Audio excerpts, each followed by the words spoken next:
कबीर मार्ग कठिन है, नहीं कायर का काम। राह चले कोई शूरमा, या आठों पहर संग्राम। ये भक्ति के मान अपमान भी होगा। अपने वाले ही मीराबाई को जहर पिलाया है, हमको जहर तो नहीं पिलाएंगे पर जहर जैसा बोलेंगे जरूर। अगर इस मार्ग पे चलोगे और भगवान चाहिए आपको, तो अपमान, निंदा, बुराई, कलंक और क्या नहीं होगा, ये तो जो चल रहे हैं वही अनुभव कर रहे हैं, शब्दों में नहीं व्यक्त कर सकते होती है। तो फिर मैंने ग्रंथों से मिलान किया। भाई मुक्ति के लिए तो हम व्रत कर रहे, उपवास कर रहे, तीर्थ जा रहे, दान कर रहे, गोदान कर रहे, सेवा कर रहे, हमारी मुक्ति हो जावे। और ये तीन देवता मुक्ति देने में समर्थ नहीं है, तो इनके ऊपर कौन है आखिर। तो मैंने सारी पुस्तकों को पढ़ करके और संत रामपाल जी महाराज जी के ज्ञान का मिलान किया।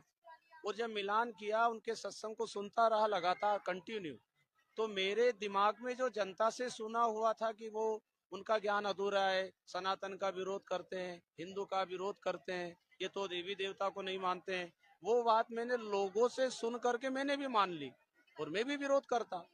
लेकिन जब उनके सत्संग मुखारबिंद से सुने और लगातार सुनना चालू किया, तो सारी शंका का समाधान उनके प्रवचनों से ही हुआ। फिर मुझे लगा लोगों ने अधूरा सुना है, इसलिए उनकी निंदा करते हैं। और उनके ग्रंथ जो है ज्ञान गंगा आदि पुस्तकों को मैंने पढ़ा और फिर अपने ग्रंथों से मिलान किया, तो उनकी बात 100 की 100% सच्ची मुझे नजर आई।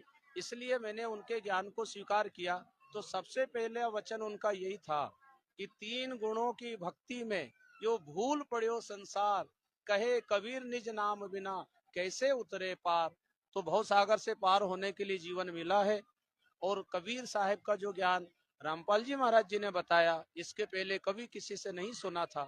इसलिए दास के मन में आया कि इनका पूरा ज्ञान सुन करके उस सत्य को स्वीकार करना चाहिए, जो अभी तक मुझे किसी संत के द्वारा सुनने को नहीं मिला।